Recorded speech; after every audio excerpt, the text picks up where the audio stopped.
I'm sure most all of you have ventured south into the German mountains to explore the imperial county of Bruma, and have boarded the Dawn's Venture in Dawnstar to browse exotic goods from all across Nirn. And now you're eagerly awaiting the next release on the Beyond Skyrim teams.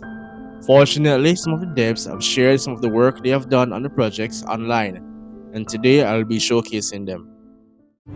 First up, we have the Barsabic Heavy Armor, forged in the swamps of Argonia by the Barsabic aliens, a once thriving group of elves native to the region. Unlike their Cyrodiilic cousins who revered the Daedric princes, the Barsabics were devoted Aegir worshippers. Sadly, their civilization was lost due to the deadly Kinatan flu. However, their legacy endures, waiting for you to uncover. Next, we have the Malkin Dwemer Armor from the Cyrodiil team. This armor set was left behind by the Dwemer during their great exodus from Morrowind to Amberfell, a relic of their lost civilization now waiting to be claimed. Then there's the Bonemold weapon set, a rugged and resilient collection of weapons and shields.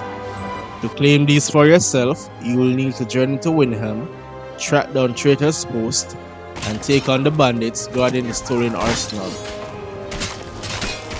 You also get to see the new scroll UI that will be present in Morrowind.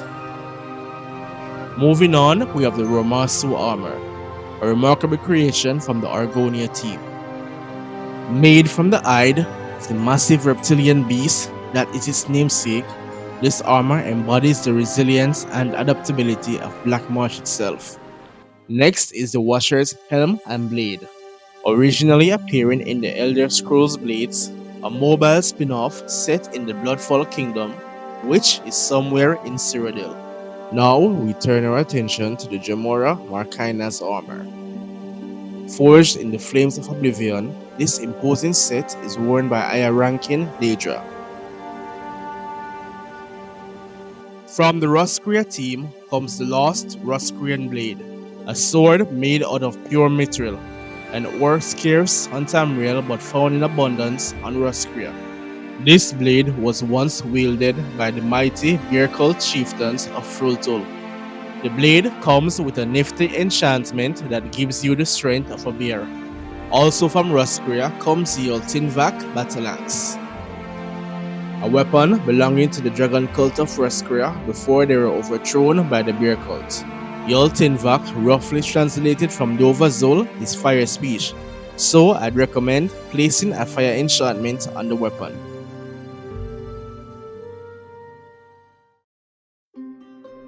If you're magically adept in the School of Conjuration, there's multiple Daedra you can summon, such as the Ogrim, a giant unintelligent oaf in service of most of the Daedric princes. While they may lack intelligence, their raw strength and durability makes them a serious threat to any who dares cross their path.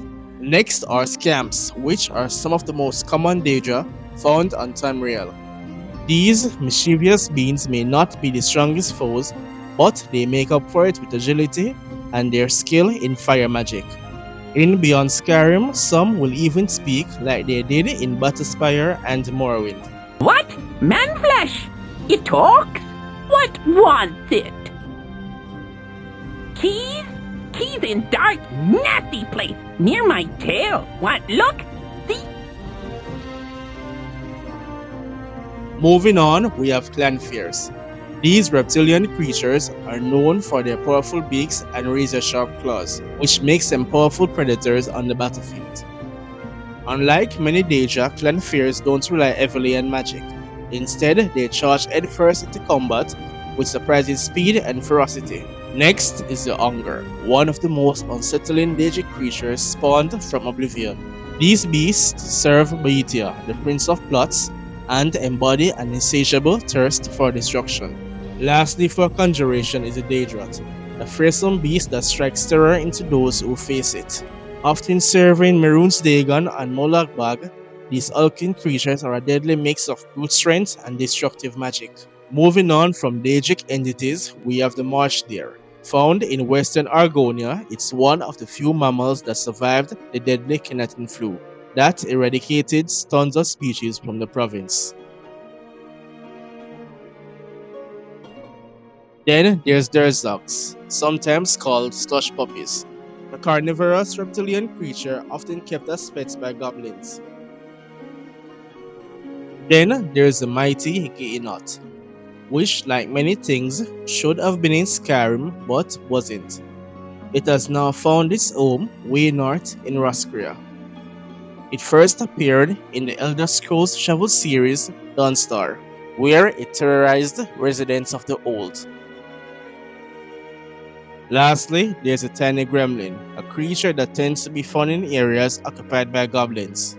While this mod was not made for Beyond Skyrim, us over at Iliac Bay decided to use this excellent model crafted by Mihail. Adding even more customization to the game, Hairstyles of Argonia introduces a variety of unisex hairstyles for both men and mer. In Argonia, these hairstyles are most commonly worn by citizens of the Turnian League, a political union that brings together the cities of Gideon, Sohora, also known as Solrest, and Torn. Bringing some magic to the depths, Swim Spells introduces a unique set of spells that can only be used while swimming, from summoning a lightning or frost cloak to even turning invisible underwater. These spells add a new layer of strategy to aquatic exploration. While full underwater combat mechanics aren't being added, this mod offers a clever workaround. Finally, we have the Sarpa mod, which lets you play as one of the lesser known Argonian sub-races, distinct from those commonly seen across Tamriel. This adds even more variety to character creation, letting you step into the scales of a different type of sack seal. To obtain their unique armor, you will need to use console commands or an add item menu mod like QUI or Modex. And that wraps up our showcase of some of the incredible work released by Beyond Skyrim devs. If you're interested in trying out any of these mods, the link to them is in the description below and the pinned comment. If you have any modding skills, or even if you are willing to learn, there's always room for more passionate creators. Whether it's level design, 3D modeling, quest writing, or voice acting, every contribution helps bring Tamriel to life.